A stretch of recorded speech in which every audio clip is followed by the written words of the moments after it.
မိမတချို့လေးယောက်ျောက်တနာပါယောက်ျောက်တနာပါဆိုဘာကိုပြောချင်လဲဆိုမိန်းကလေးလည်းရှိမှာ HNO News Channel မှာအားလုံးကိုမှကြိုဆိုလိုက်ပါတယ်ရှင်ဒီဗီဒီယိုလေးကအချစ်ရေးနဲ့အိမ်အောင်ရေးဆိုင်ရာအသိပညာဗဟုသုတများကိုမျှဝေပေးရန်တင်ဆက်ထားခြင်းဖြစ်ပါတယ်ရှင်မိမတချို့လေးယောက်ျောက်တနာပါယောက်ျောက်တနာပါဆိုဘာကိုပြောချင်လဲဆိုမိန်းကလေးလည်းရှိမှာပေါ့နော်မိန်းကလေးအလုံးလုံးမယောက်ျားတို့လုံနေရရှိမှာဒါမဲ့ဆွဆွားတော့ဆိုမိန်းကလေးလေးပဲတော်တော်များမြင်လို့ပြပြတာ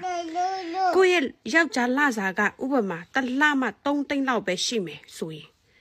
3သိန်းတော့မှကိုရဲ့မိသားစု3လိုက်လို့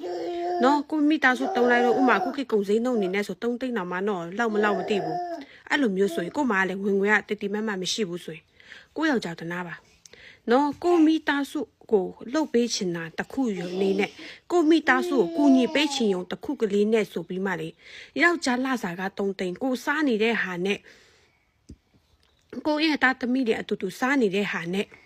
နော်အဲ့ဒါလေးနဲ့အကုန်ပေါင်းစားလိုက်ရင်တော့မှအမှန်တိုင်းပြောရင်ပတ်စံကစုငွေလုံးဝမရှိဘူးအရင်ဆွေးရ1000 2000ဒါပေမဲ့ကိုကတကယ်နော်ကိုရဲ့မိသားစုတစ်ခုပေါ့လှုပ်ပေးရှင်နဲ့ကိုကစေတနာဘလောက်ပဲရှိဘလောက်ပဲဖြစ်ဒီအိမ်ထောင်ကနေ့အတွက်အရေးကြီးတာဖြစ်တယ်ဒါကြောင့်လေတိလား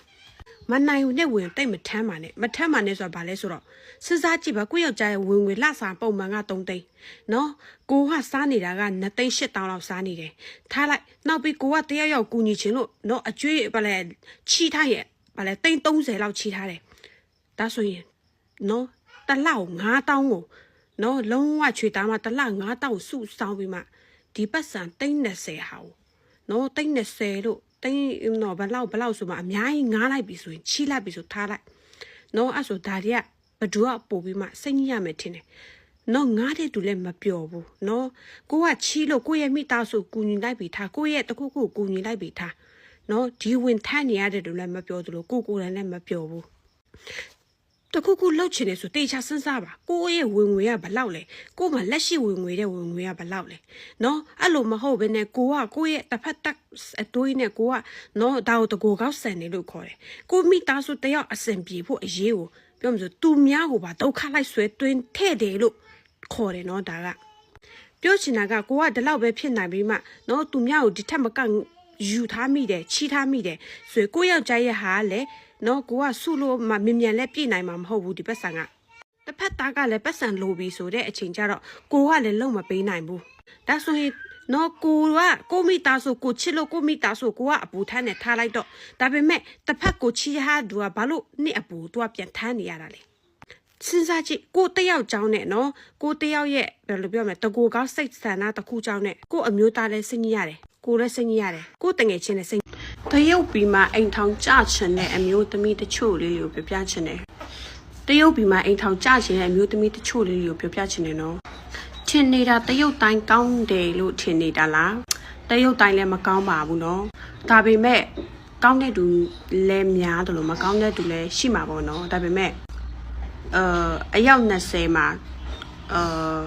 6ယောက်9ယောက်လောက်တော့မကောင်းဘူးအဲ့လောက်တော့ရှိမှာပေါ့အများစုကတော့ကောင်းတာလေးရှိရပေါ့မြန်မာအမျိုးသားကိုယူလို့ရိုက်ခံရလို့ဆိုပြီးမှတရုတ်အမျိုးသားကိုယူချင်တယ်ဆိုတော့မိန်းကလေးတချို့လေးကိုပြောချင်တယ်နော်တကယ်တော့အိမ်ထောင်ပြုတ်တယ်ဆိုတာဘယ်ညမှာမဆိုထီလက်မှတ်တဆောင်လို့ပဲနော်မြန်မာပြည်မှာလည်းယောက်ျားကောင်းတာရှိတယ်လို့မကောင်းတာရှိတယ်အဲ့လိုတရုတ်ပြည်မှာလည်းအဲ့လိုပဲနော်ကောင်းတာရှိရမကောင်းတာရှိရမိန်းမကိုရိုက်တဲ့သူရှိရနော်ကလေးရပြီဆိုတာနဲ့အခန်းမှာပိတ်လောင်မှအမြဲရိုက်ခံရနေရတဲ့မိန်းမတွေလည်းရှိရနော်မိန်းကလေးလည်းရှိရကလေးရှိနေလို့လားမိန်းကလေးတွေကတန်ရုံးစင်နဲ့မသွားနိုင်တဲ့သူတွေလည်းအများကြီးဒါကြောင့်လေဒီလားတစ်ဖက်သားလူတကူရဲ့တငယ်ချင်းတယောက်ကအဆင်ပြေနေတယ်ဆိုတိုင်းကိုလည်းသွားလိုက်ကိုလည်းအဆင်ပြေမယ်တော့မထင်နဲ့နော်လူဆိုတာကသူ့ရဲ့ကံနဲ့ကိုယ်ကံကမတူဘူးဒါကြောင့်ပြောပြချင်တယ်ဒီလားနော်အတူတူပဲမြန်မာနိုင်ငံမှာလည်းအတူတူဒါပေမဲ့လည်းမြန်မာနိုင်ငံမှာကျတော့ဟိုလိုမျိုးပေါ့အသိစိတ်တိတ်ဟိုမလုတ်ပြီးတက်တာဒါပေမဲ့အခုဒီနောက်ပိုင်းကလူငယ်လေးတွေကကျော်လုတ်ပြီးတက်လာပြီမကြည့်နေရနော်အရင်တော့အခုအရင်ခေတ်ကယောက်ျားလေးတော်တော်များများမလုတ်ပြီးတက်တဲ့အရာတွေအခုခေတ်တွေကကျတော့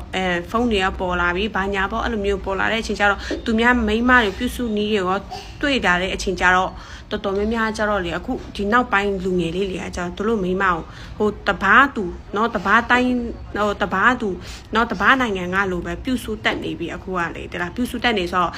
ဟိုမျိုးရာဒီလိုင်းနမအဲ့လိုမျိုးပေါ့ဟဲ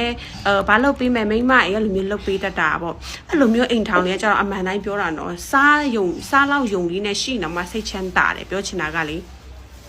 ဘာလို့လဲဆိုတော့အရာရာတိုင်းမှာပြောပြမှာကိုယ်အလွန်လိုက်တယ်နော်ကိုယ်သဘောဆောင်ပေးတယ်နောက်ပြီးကိုယ်အရာရာတိုင်းမှာလိုက်ပြီးမှချစ်ပေးတယ်ပေါ့နော်နောက်ပြီးလေတိလာအရာရာတိုင်းမှာဟိုပေါ့နော်ဘတူမှဟိုမဖြစ်တော့